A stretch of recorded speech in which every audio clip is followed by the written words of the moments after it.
I got a job at this new spa in town last week, and I'm pretty sure I'm going to quit. It just opened up and had a huge banner outside their front lobby advertising the need for fresh faces.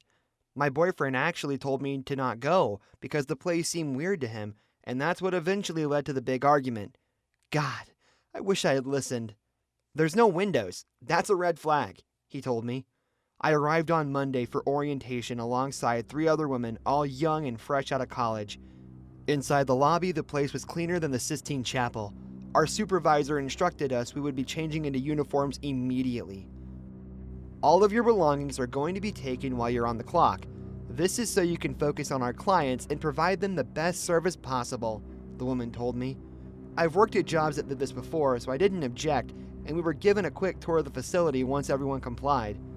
The place was immaculate. There were stone therapy rooms and saunas. I couldn't help but to notice strange symbols on the walls as we approached different rooms, and I asked what they were for. Just connected to our philosophy here. We believe we can make people better here and heal them, our supervisor said. As the tour ended, we were huddled into a room and told to watch a video that would further explain what sort of experience we were supposed to tailor for the clients.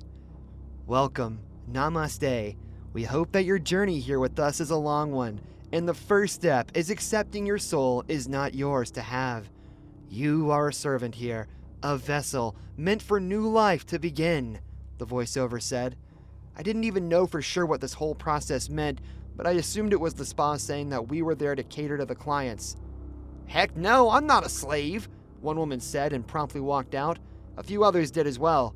I told myself that I needed the money, so I stayed. Remember, the only thing that matters is making our clients become better people.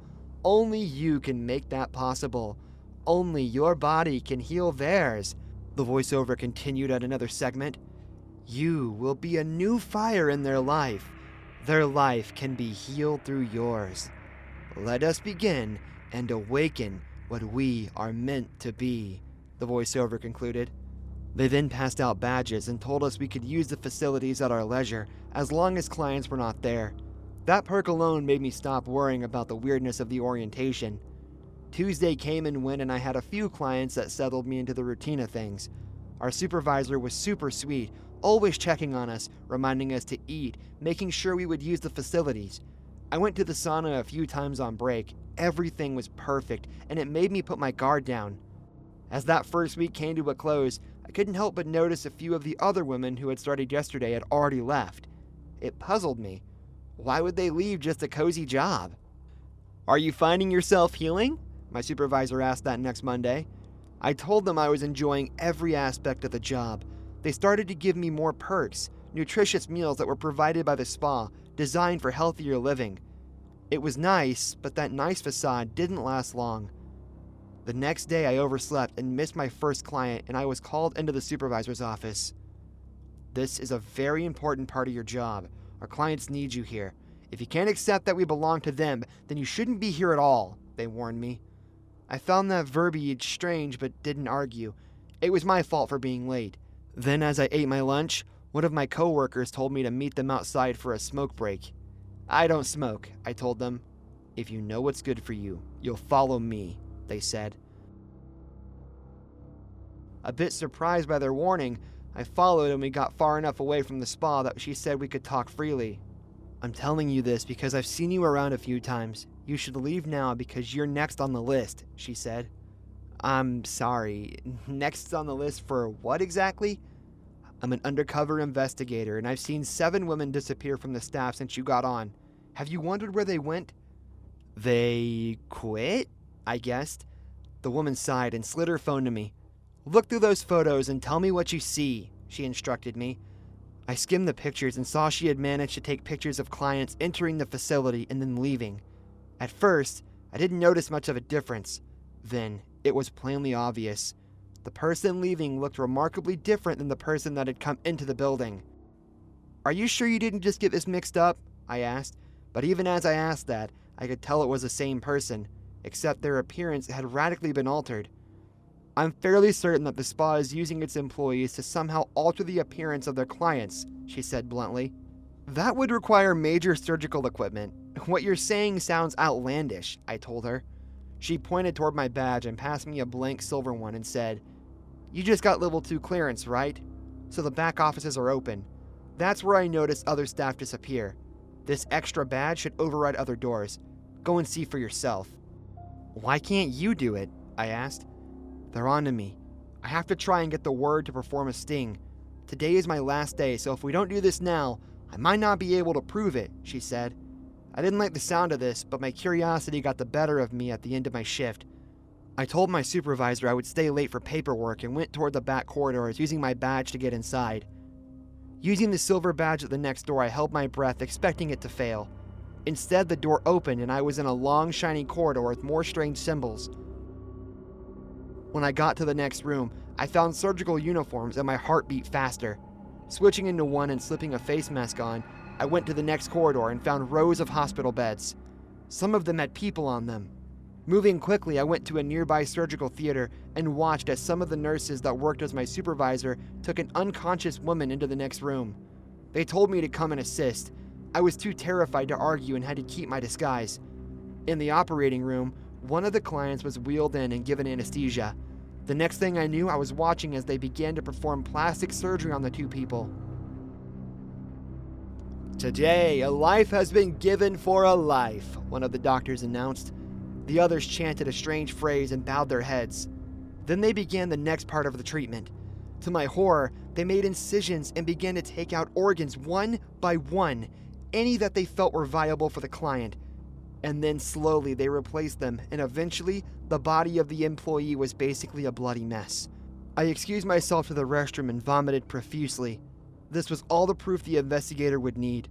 I managed to leave without being seen and tried to find the investigator the next day at work, but they were now gone too.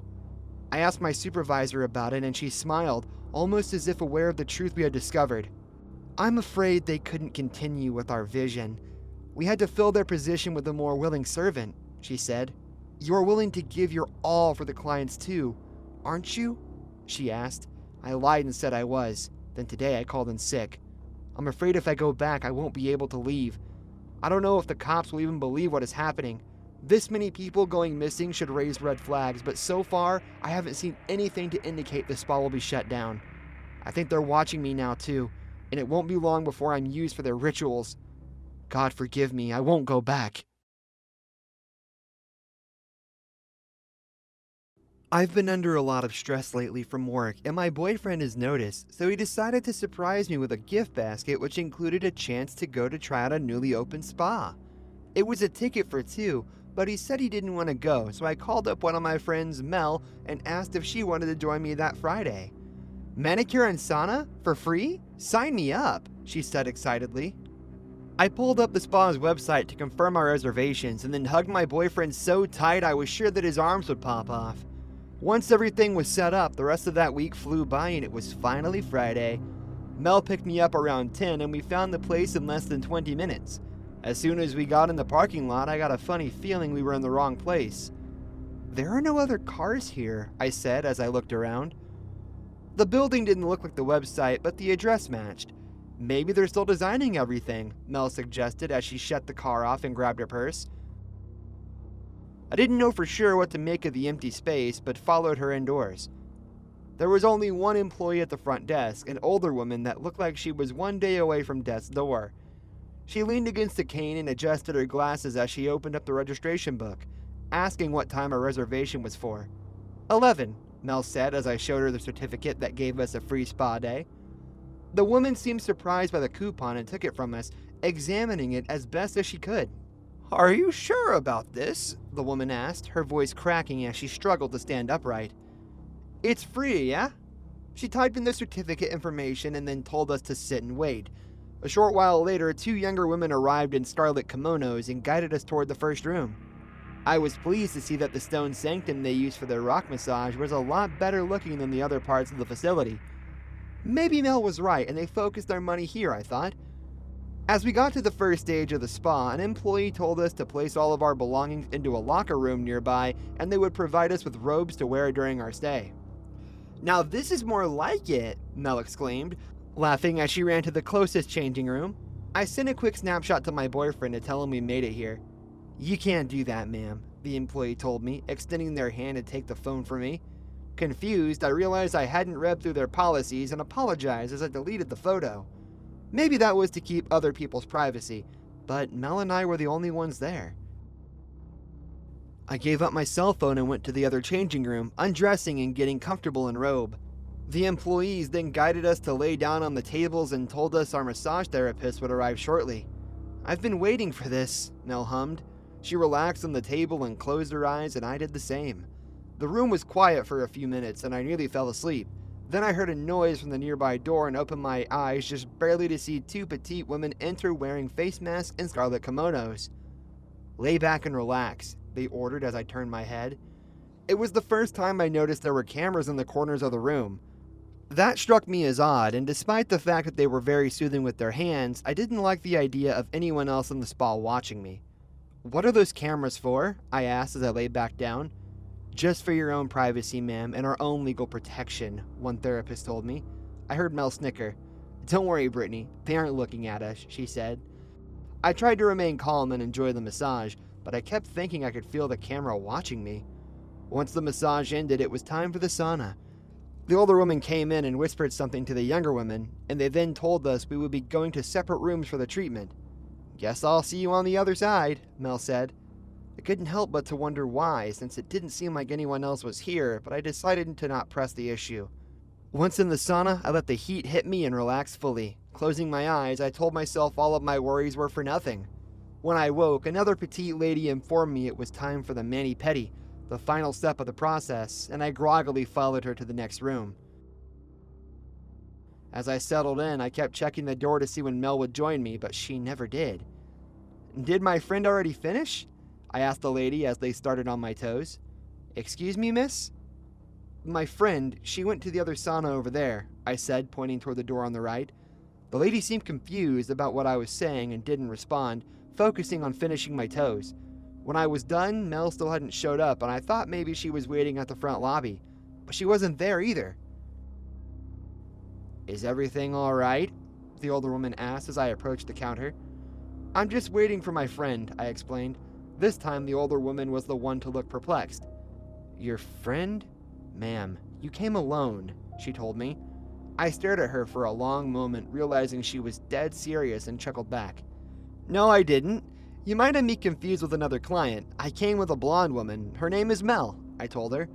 The woman paused and checked her computer. "I'm sorry, I only have you registered," she told me. "Well, that isn't right. Check your security feed. We were here together," I said. "Ma'am, I can't pull the cameras simply because you claim that you came with a friend.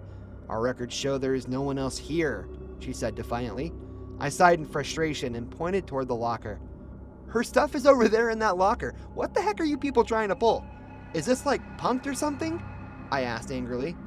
"There's no need to raise your voice. I'm afraid that you must be confused, and I'm not about to have you disturbing my facility with that attitude," the older woman replied. I glared at her and stormed out to the parking lot, trying to figure out what to do. Mel's car was no longer parked outside. Realizing that made me suddenly wonder if that bad feeling I had earlier was right. Something was off here. I called my boyfriend and asked him what I should do. His response was succinct. "Call the cops. If there's camera footage, they can pull it," he said. I did just that, and they arrived in 15 minutes. They took my statement first and then walked inside to the spa to request the footage. At the first, I could tell the older woman was reluctant to comply, but eventually she led us to the security room near the east side of the building. "Why do you keep footage of your clients anyway?" an officer asked. I was glad to see it wasn't just odd to me. "Security, sir. You wouldn't believe how often people come here and claim a masseuse touched them inappropriately, or some client claims their items were stolen," the woman said as she gave me a cold stare. The officer accepted that reasoning, and we watched as the footage for the day played. It was grainy and choppy, but I saw one person laying on a massage table face down in the room. There was no sign of another client. The older woman fast-forwarded, and when the footage ended, the police seemed satisfied, but I was mortified.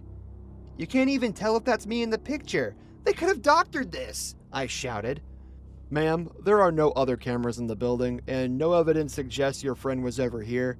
I'm not exactly sure what's going on, but I think we're done here," the first officer decided, and then apologized to the spa owner as we were led back to the front lobby.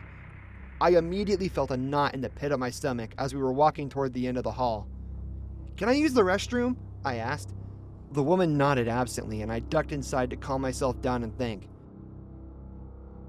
There were only a few other doors in that facility.